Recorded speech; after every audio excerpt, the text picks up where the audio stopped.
DC Fandom just finished. We saw a lot of great things, a lot of great trailers, game trailers, stuff. Yeah. some film trailers. We're probably the most excited for Batman. Too excited. What is it? Batterson now? People calling him Batterson. He's got a nice ring to it. Is that it? I didn't even heard that. Yeah, Batterson. This is what the I love fans it. are calling I'm on the Batterson trade. It was a really cool trailer, actually. I'm not going to lie. I like the suit. I like the costume a lot. Awesome. And it's made me dive into such an obsession with Batman recently. Like, I've just been watching the trailer hundreds of times. I know you have, yeah. Every time I talk to you, it's like, Dill, I've watched it again. It's just so good to watch. You sound like an addict. Yes, and it's made me just dig into Batman more, and I've been determined to find you, Dill, some top 5 facts that you didn't know about Batman. Oh no, great. Yeah, let's do it. I'm here to blow your mind, Dill. I'm here Educate to blow me. your mind. Educate you this time. I'm here to educate you about Batman. The first fact you didn't know about Batman, Dill, is that Christian Bale did his original Batman voice to avoid being crazy. To avoid being crazy? So Christian Bale first did the Bat voice at his original audition for the role. You know, the old, that sort of stuff. Yeah. So during this, he was put into a Batman suit that, according to him, did not fit properly. So this is an interview with MTV News. He said, I got there, they put me in a Val Kilmer's suit. It did not even fit properly, and I stood in it and I went, I feel like an idiot. What kind of a guy walks around dressed like a bat and then instead is going to say, hello, how are you? Just ignore that I'm dressed like a bat. Yeah. So because of that, he adapted that voice for the original audition and it just stuck. So in Batman Begins, the voice was all him. In Dark Knight and Dark Knight Rises, it was slightly altered by the sound engineers in post-production. But yeah, that is the first that's interesting. Facts. What do you think? No, that's a solid fact. To be fair, I didn't know that because I from the different films, can you realise the voice difference, like personally? No, you can't. Yeah, so he did a good job with that. To be fair, and I sort of understand where he's coming from. Standing and dressing like a bat is a bit. How do you not seem crazy dressed like a bat? Yeah, exactly. It's not like Superman where you can just talk normally. He's just when you're dressed as a bat, you have to be quite intimidating. Yeah, and it's an intimidating voice if someone said that to you behind your back in an alley. Yeah, exactly. Yeah. So, out of 10, Dill, how amazing is that Batman fact? That's an 8 out of 10. An 8 out of 10? Yeah, because it excels Christian Bale's acting, to make his own iconic bat voice. So, I rate it. I like that. I'm off to a good start. So, the next fact you didn't know about Batman, Dill, is that Troy Baker is the only actor who's played Batman, Robin, Joker, and Two-Face. Oh shit. Yeah, so if you don't know who Troy Baker is, everyone, he's a voice actor. So he remains the only person to play all these characters. He first voiced the Joker in Batman Arkham Origins. He went on to voice Batman in Lego Batman 2 DC Superheroes, Lego Batman 3 Beyond Gotham, and Batman the Telltale series. He also voiced Two-Face in Arkham City, and he voiced Robin in Arkham Knight and Arkham City and Injustice Gods Among Us. Jesus. He remains the only person to play all 4 characters. That's mad. That is crazy. Yeah, that's Batman's insane. Been going for about 40 years now. So for 40 years, it's been going on since the 1940s.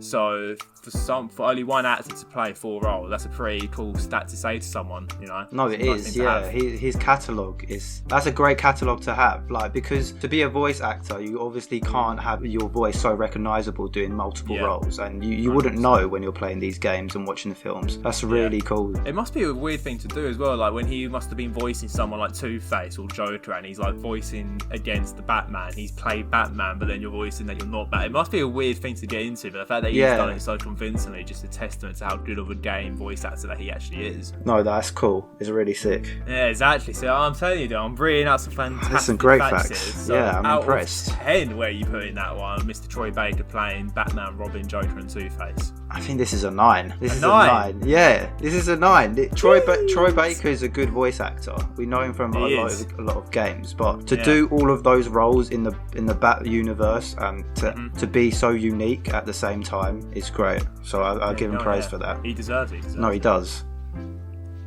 So for my next Batman fact that you did not know about. So obviously Batman's pretty well known for the 1960s series, but Batman actually first appeared on TV.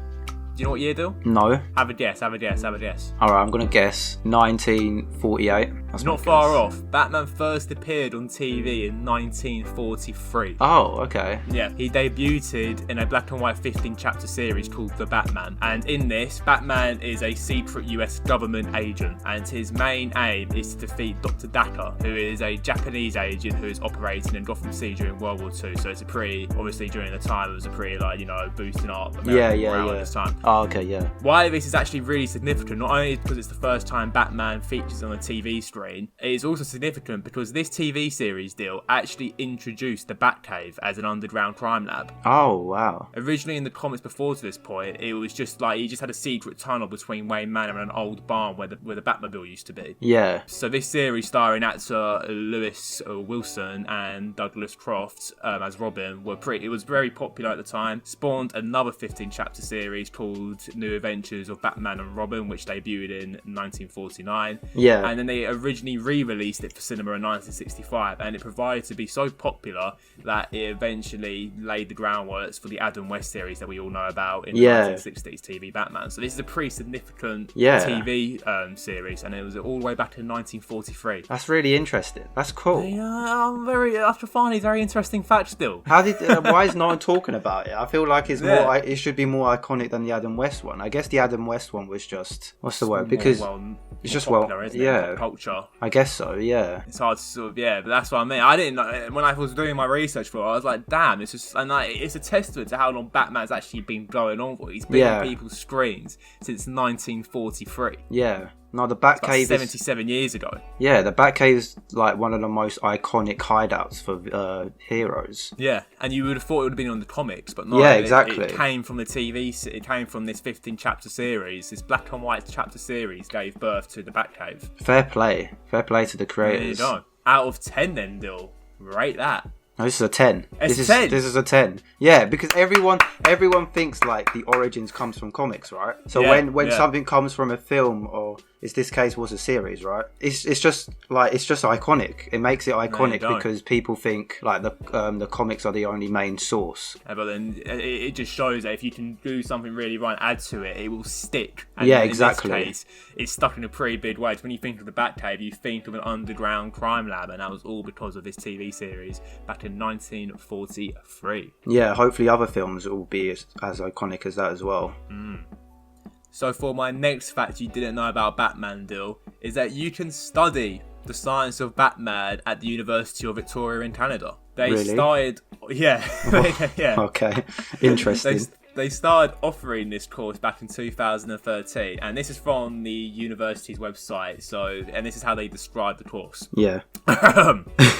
The extreme range of adaptability of the human body explored through the life of the Caped Crusader examines human potential using Batman as a metaphor for the ultimate inhuman conditioning. It evaluates the concepts of adaptation to exercise and injury from the perspective of science and exercise training. It also examines the multiple sciences behind exercise adaptation, musculoskeletal injury and concussion, and the limitations of the human body and mind. It's a pretty scientific course. Yeah, it seems very scientific. Yeah, so they basically they focus on all the mental conditioning, exercise conditioning, all that stuff that Batman goes through every day, and then they just apply it to something from a popular culture, and then there's your university course.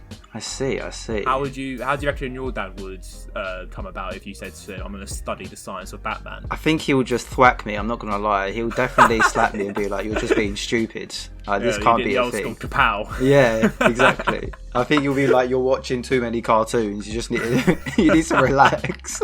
It does make you wonder what the parents' reaction of their kids going to study this course at the University of Victoria. Oh, definitely, yeah. But it does actually sound like a really interesting course, and apparently this is a course it's a pathway to doing more science and sports and whatnot, and mental conditioning and stuff like that. So it's a pretty it's not just you talking about Batman for the whole thing. Yeah. It does focus on quite a lot of concepts, and it might actually make you hate Batman. But it is a pretty interesting course to be offering. It is very popular. They've been doing it for 7 years now. It's a very popular course.